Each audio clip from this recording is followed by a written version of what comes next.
Hello and welcome back to the channel. We talk horror here. If that's something you enjoy, please consider liking and subscribing. As always, this review is going to be spoiler-free. Let's get into it. Monolith dropped on VOD this week, and I checked it out right away because I've heard such positive things about it. It's an Australian film that stars Lily Sullivan, who was excellent in last year's Evil Dead Rise, and she's great in this film too. Monolith actually reminded me of another film I've recommended on the channel recently, Pontypool. Like that film, Monolith heavily focuses on audio. The vibes between the two films are actually very similar, but in Pontypool, the lead character is a radio host, and here we follow a podcaster. She's this investigative journalist who's been disgraced and fired from her old job. If you saw All Ice from last year, it's kind of a similar situation as the beginning of that movie, but in Monolith, the main character actually comes across as a bit more sympathetic. Like, she messed up, for sure, and probably deserves to be in the position that she's in, but it's not like she's completely irredeemable. She gets this anonymous email that just says, call this number and ask about the brick. And that's what she does. And then, from there on out, we go down this insane rabbit hole. This is one of those conspiracy thrillers where once the cat is out of the bag,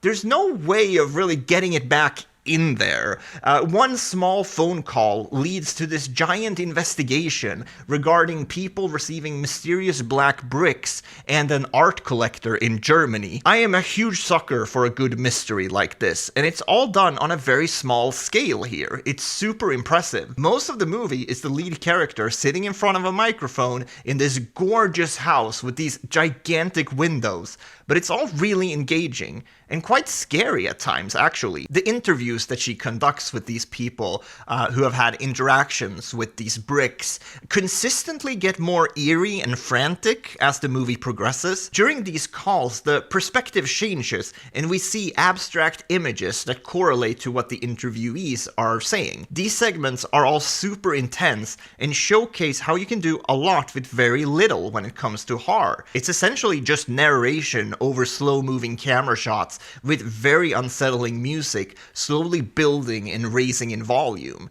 It's simple, yet effective. And that gorgeous house I was talking about before with the giant windows, as the paranoia sets in, the house starts to feel more like a glass cage than a place of safety. But they also hit the point of no return in the story rather quickly, so there's no way the main character can just back out of the investigation she's doing. I think it's really clever because that element also ties back to the main character's backstory. When I started this movie, I was not expecting to come out of it reflecting on ethical journalism. And I know this is a horror movie, but that's actually a huge theme in the film. We open with a character who's been fired for malpractice, yet she is allowed to continue working thanks to the internet and independent journalism. I couldn't help but think about how the main character wouldn't be in this mess if she actually took the time to reflect on her mistakes. And once again, that's not me saying that she's irredeemable. I actually think she's a well-rounded character and quite sympathetic in some aspects.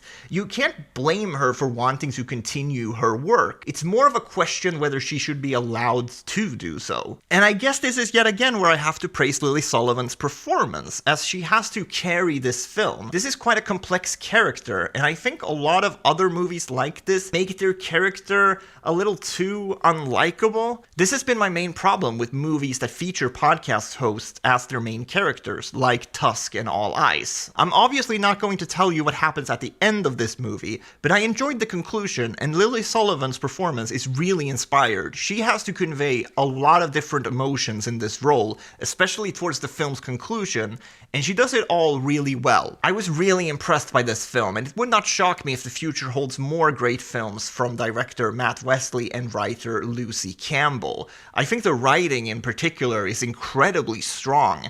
The way it weaves all the different themes together in the third act took me by surprise a little bit. A lot of times with these mystery investigation films, the journey will be more interesting than the conclusion, but I don't think this movie falls victim to that. You can find Monolith on VOD platforms right now. Thanks for checking out this review. I've seen a lot of movies like this the past couple of years, you know, either focused on like podcast hosts or media in some way.